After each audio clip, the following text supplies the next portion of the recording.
Ok, galera, começamos a nossa gravação. E agora vamos começar aqui novamente. Já tentei 2 vezes, não foi possível, mas vamos tentar novamente fazer a transmissão ao vivo lá no YouTube. Não está dando muito certo, está caindo toda hora o streaming, mas vamos tentar de novo. E estamos quase lá. Vamos ver se agora vai. 1, 2, 3 e... Ainda não. Ainda não. Pronto, valendo. Esse é o canal Demente, aquele canal criado exclusivamente para que você tenha acesso à mentalidade certa para construir, conquistar o sucesso que você merece. E vamos continuando aqui com a nossa leitura do livro Não Tenho Fé Suficiente para Ser Ateu. O streaming novamente caiu, não está dando para fazer ao vivo. Então hoje será gravado. Mas que vai ser, vai ser. E é o seguinte, capítulo 8, que vai tratar dos seguintes pontos. Curta o canal, ativa as notificações, compartilha com alguém e se não segue, então segue, bebê, para que a leitura vá mais longe e você possa fortalecer o canal. Vamos lá. O capítulo 8 tratará dos seguintes pontos. 1. A verdade sobre a realidade pode ser conhecida. 2. O oposto do verdadeiro é falso. 3. A verdade que o Deus teísta existe, isso é comprovado pelos seguintes aspectos. O início do universo, argumento cosmológico. O planejamento do universo, argumento teológico, princípio antrópico. Planejamento da vida, argumento teológico. D. A lei moral, argumento moral. 4. Se Deus existe, os milagres são possíveis. 5. Os milagres podem ser usados para confirmar uma mensagem de Deus, como atos de Deus para confirmar uma palavra de Deus. 6. O Novo Testamento é historicamente confiável. Isso é comprovado por A. Testemunhos antigos. B. Relatos de testemunhas oculares. C. Testemunhos não inventados, autênticos. D. Testemunhos oculares que não foram enganadas. 7. O Novo Testamento diz que Jesus afirma ser Deus. 8. A afirmação de Jesus quanto a ser Deus foi miraculosamente confirmada por A. Cumprimento de muitas profecias sobre si mesmo. B. Sua vida sem pecado e seus feitos miraculosos. C. A predição e a concretização de sua ressurreição. 9. Portanto, Jesus é Deus. 10. 10. Todos os ensinamentos de Jesus, que é Deus, são verdadeiros. 11. Jesus ensinou que a Bíblia é a palavra de Deus. 12. Portanto, é verdade que a Bíblia é a palavra de Deus. E qualquer coisa que se opõe a ela é falsa. Vamos lá, continuando então a nossa leitura.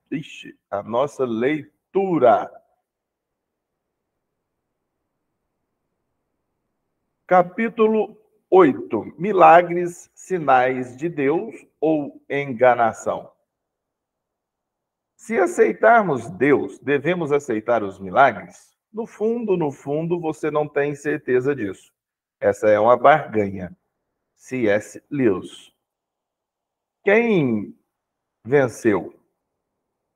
Precisamos fazer uma pausa por um instante e reunir as peças do quebra-cabeça que encontramos até agora. Lembre-se, estamos procurando por uma unidade da diversidade. Estamos tentando juntar as peças da vida, aparentemente diferentes, em uma imagem coerente. Até aqui, nossa imagem coerente nos mostra que a verdade existe e que pode ser conhecida. Qualquer negação da verdade pressupõe a verdade, de modo que a existência da verdade é inevitável. Embora não possamos saber a maioria das verdades absolutas devido à limitação humana, podemos conhecer muitas verdades com um grau de certeza, e ainda que haja uma dúvida justificável. Uma dessas verdades é a existência e a natureza de Deus, com base nas linhas de evidências que revisamos. Os argumentos cosmológicos, teológico e moral podemos saber, ainda que haja uma dúvida justificável, que existe um Deus teísta com determinadas características. Deixa só eu diminuir isso aqui um pouquinho. Aí. Ixi, mas agora ficou pequeno demais.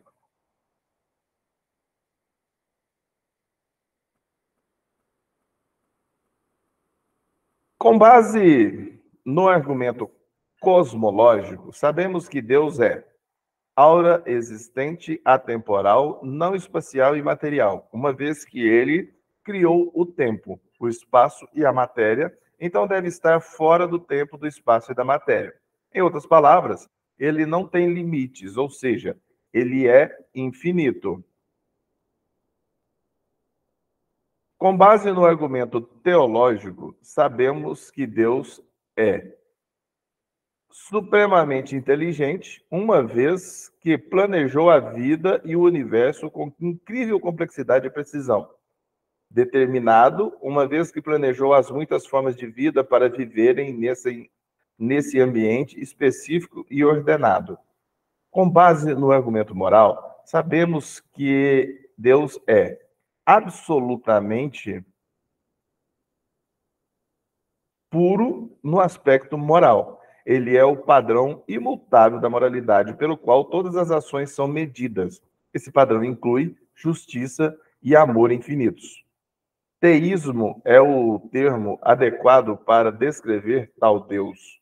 Aqui está a maravilhosa verdade sobre essas descobertas.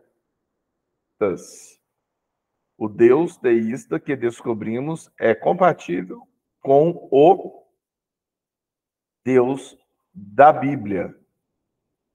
Mas nós não descobrimos sem usar a Bíblia. Mas nós o descobrimos sem usar a Bíblia. Mostramos que, por meio de raciocínio, ciência e filosofia adequados, pode-se conhecer muitas coisas sobre o Deus da Bíblia. Na verdade, isso é o que a própria Bíblia diz. Os teólogos chamam essa revelação de Deus de natural, ou revelação geral, o que é claramente vista independentemente de qualquer tipo de escritura. A revelação das escrituras é chamada de revelação especial. Assim, sabemos por meio da revelação natural que o teísmo é verdadeiro.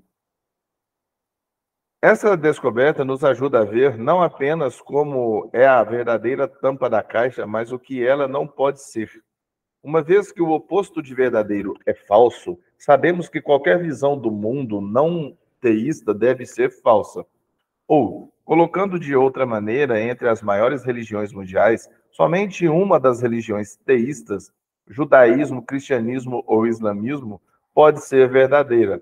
Todas as outras principais religiões mundiais não podem ser verdadeiras porque elas são ateístas. Pode ser verdadeira, teísta, judaísmo, cristianismo e islamismo. Não pode ser verdadeira, não teístas, hinduísmo, budismo, nova era, humanismo, mormonismo, wicca, taoísmo, confucionismo, shintoísmo. Isso pode parecer uma declaração muito imponente, negar a verdade de tantas religiões mundiais nesse estágio. Mas por meio da lógica simples, usando a lei da não contradição, religiões mutuamente excludentes não podem ser verdadeiras ao mesmo tempo. Tão certo quanto jogadores de futebol são cortados da escalação de um jogo porque carecem de certas habilidades, certas religiões mundiais são cortadas da escalação como possíveis religiões verdadeiras porque carecem de qualificações necessárias. Desse modo, por meio da lógica, se o teísmo é verdadeiro, então todos os não teístas são falsos. Isso não significa que todo o ensinamento de uma religião não teísta é falso ou que não existe nada de bom nessas religiões. Certamente existe verdade e bondade na maioria das religiões mundiais. Isso simplesmente quer dizer que, com uma maneira de olhar para o mundo, uma visão de mundo, qualquer religião não teísta está construída sobre um fundamento falso. Embora alguns detalhes possam ser verdadeiros, o cerne de qualquer religião, qualquer sistema religioso não teísta é falso. Eles são sistemas de erro, embora tenham alguma verdade. Os hindus, por exemplo, corretamente ensinam a verdade de que você colhe aquilo que planta. Embora a visão de mundo do hinduísmo, a de que você não existe realmente porque tudo é parte de uma realidade indistinguível chamada Dharma, Brahma, seja falsa. O humanismo secular afirma corretamente a realidade do mal, embora a visão de mundo humanista, que nega um padrão objetivo pelo qual possamos detectar o mal, seja falsa. Os Mormons ensinam corretamente que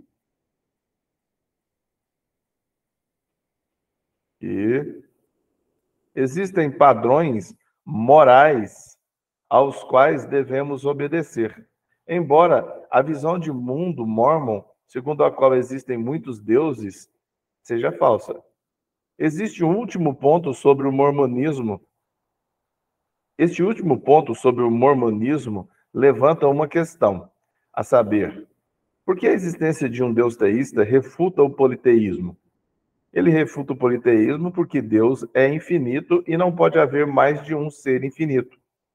Para distinguir-se um ser de outro, eles devem diferir em algum aspecto. Se diferem de alguma maneira, então um tem falta de uma coisa que o outro possui. Se um ser carece de alguma coisa que o outro possui, então o ser que tem falta não é infinito. Porque, por definição, um ser infinito não carece de nada. Desse modo, só é possível existir um único ser infinito. Alguém poderia argumentar que existem seres finitos, ou deuses, mais poderosos do que os seres humanos. De fato, o judaísmo, o cristianismo e o islamismo ensinam a existência de anjos e demônios. Mas isso não é politeísmo que nega que existe um ser supremo, infinito e eterno, a quem todas as criaturas devem sua existência em relação a quem todas as criaturas são. Por fim, responsáveis. Uma vez que o teísmo é verdadeiro, o politeísmo é tão falso quanto o ateísmo, o panteísmo e todas as outras visões de mundo não teístas.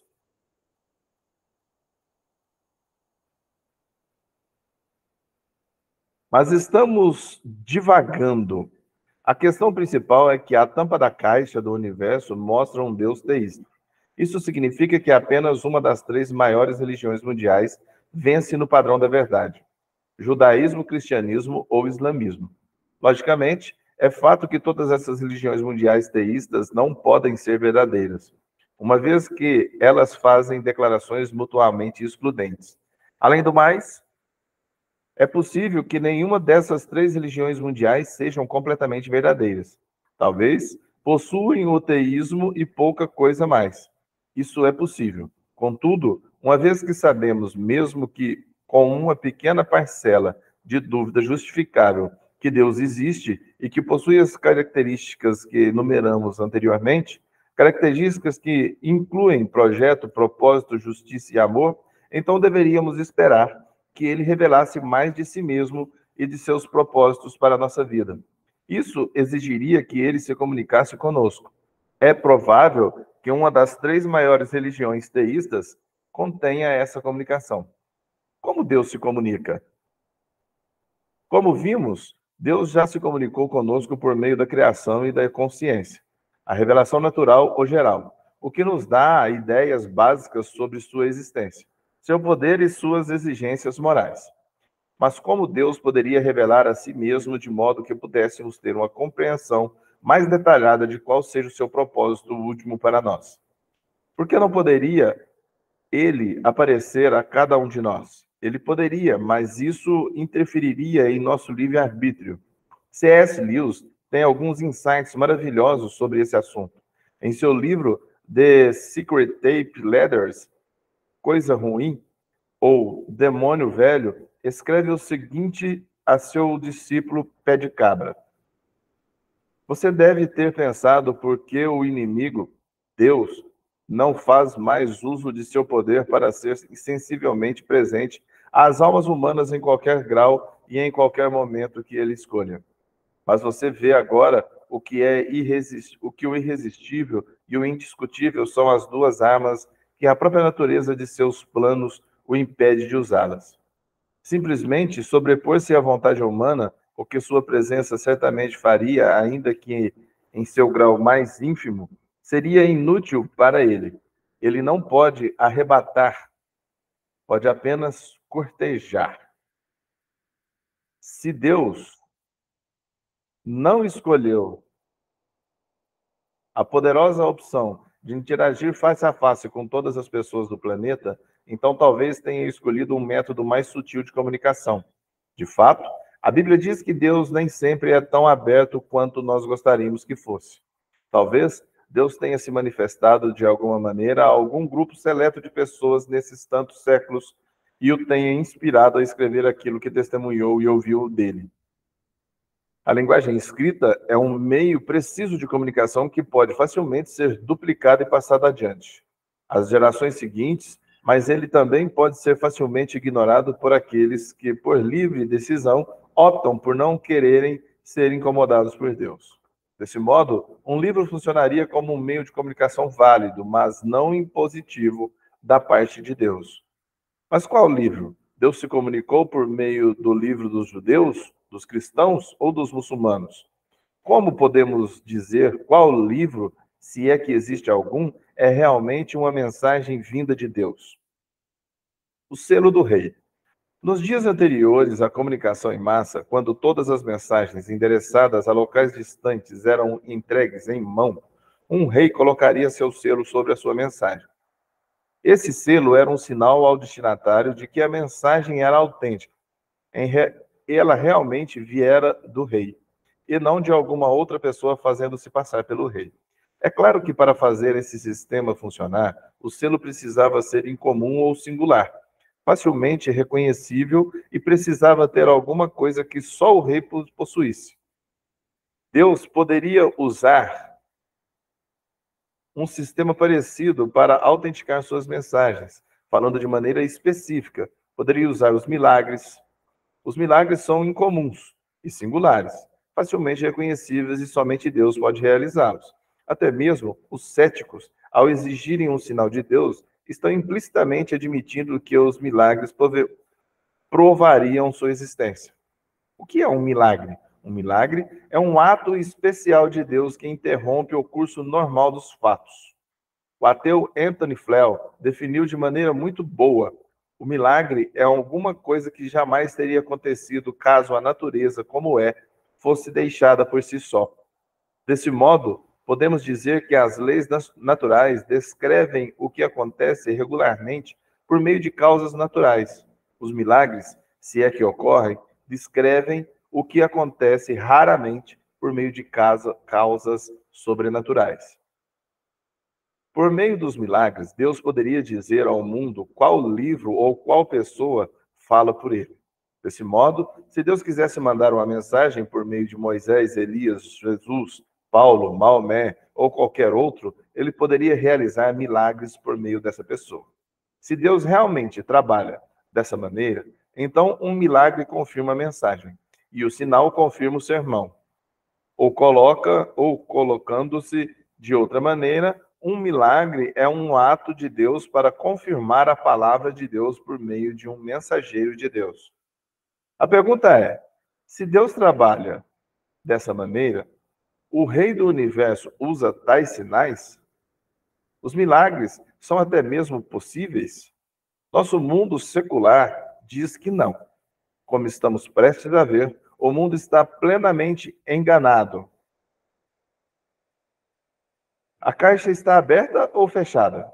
Numa recente viagem à Rússia para falar com educadores daquele país, o professor de seminário Ronald Nash teve um grande desafio. Ele queria falar-lhes sobre Deus, mas sabia que não chegaria muito longe com eles, a não ser que pudesse vencer a sua antiga oposição ao teísmo. Por mais de 70 anos, os russos foram instruídos numa visão de mundo que excluía Deus logo de início. A religião oficial do Estado era o ateísmo, e a visão de mundo ateísta afirma que existe apenas um mundo natural e material. De acordo com os ateus, os milagres são impossíveis, porque não existe um mundo sobrenatural. Acreditar de outra maneira é acreditar em contos de fadas. Nash começou mostrando-lhes duas pequenas caixas de papelão. Uma caixa estava aberta e a outra estava fechada. Aqui está a diferença entre a sua visão de mundo e a minha, começou ele. Apontando para a caixa fechada, disse: Você acredita que o universo físico está fechado? Crê que o universo é tudo que existe e que não há nada fora dele? Explicou. Voltando-se para a caixa aberta, continuou.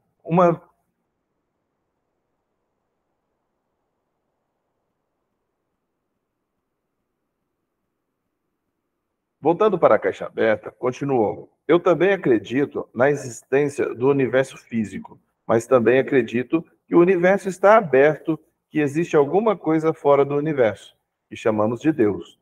Nash fez uma pausa e disse, e que Deus criou a caixa. Ele colocou a mão dentro da caixa aberta e disse, assim como posso colocar a mão nesta caixa para manipular o seu conteúdo, Deus pode colocar a mão em nosso universo e executar aquilo que chamamos de milagres. Por alguma razão, essa foi uma ilustração muito tocante para os russos. Lâmpadas começaram a aparecer na mente dos educadores em toda a sala. Aqueles educadores haviam assumido que sua visão de mundo naturalista era correta e não consideravam alternativas. Nash ajudou-os a pensar que talvez a alternativa como teísmo tivesse melhores evidências. Como vimos nos capítulos 3 a 7, o teísmo realmente tem as melhores evidências. Sabemos ainda que, com dúvidas justificáveis, que existe um Deus teísta. Uma vez que Deus existe, o universo representado pela caixa fechada é falso. A caixa que está aberta foi criada por Deus. Assim, é possível para Deus intervir no mundo natural por meio da realização de milagres. De fato, os milagres não são apenas possíveis, os milagres são reais, porque o maior milagre de todos, a criação do universo do nada, já aconteceu. Assim como a relação à Bíblia, se Gênesis 1:1 é verdadeiro, no princípio Deus criou os céus e a terra. Então é fácil acreditar em qualquer outro milagre citado na Bíblia. O Deus que criou todo o universo do nada pode abrir o mar vermelho? Fazer descer fogo do céu? Manter um homem seguro dentro de um grande peixe por 3 dias? Prever acontecimentos futuros com precisão? Transformar água em vinho? Curar doenças instantaneamente? Ressuscitar mortos? Claro que sim. Todos esses fatos miraculosos são tarefas simples para um ser infinitamente poderoso que criou o universo em primeiro lugar. Isso, porém, não significa que Deus executou todos esses milagres bíblicos. Isso ainda será abordado. Significa simplesmente que ele poderia tê-lo feito, que tais milagres são possíveis. À luz do fato de que vivemos em um universo teísta, que excluir os milagres de antemão, como muitos ateus fazem, é claramente ilegítimo. Como disse C.S. Lewis, se aceitarmos Deus, devemos aceitar os milagres. No fundo, você não tem certeza disso. É uma barganha. Então, por que tantas pessoas dizem hoje que os milagres não são possíveis ou que não se deve acreditar neles? Como é possível que os céticos não acreditem em milagres quando todo o universo parece ser um maravilhoso milagre? Precisamos abordar essas questões antes de começarmos a investigar se Deus confirmou a verdade do judaísmo, do cristianismo ou do islamismo por meio de milagres. Objeções aos milagres. Essa parte nós vamos ler mais tarde. Hoje teremos uma nova leitura. Não deu para fazer a transmissão ao vivo. Essa parte hoje vai ser gravada e postada daqui a pouco. Mas mais tarde faremos uma outra leitura com a transmissão ao vivo. Então não se esqueçam, se você está assistindo essa leitura aqui gravada, então ative lá no canal as notificações. Ah, não segue? Então segue o canal, vá lá, segue o canal, ativa as notificações, que mais tarde, quando for feita a leitura dessas objeções aos milagres, você pode então compartilhar e curtir, deixando a sua opinião lá nos comentários. Valeu? Até amanhã. Fiquem com Deus e até mais.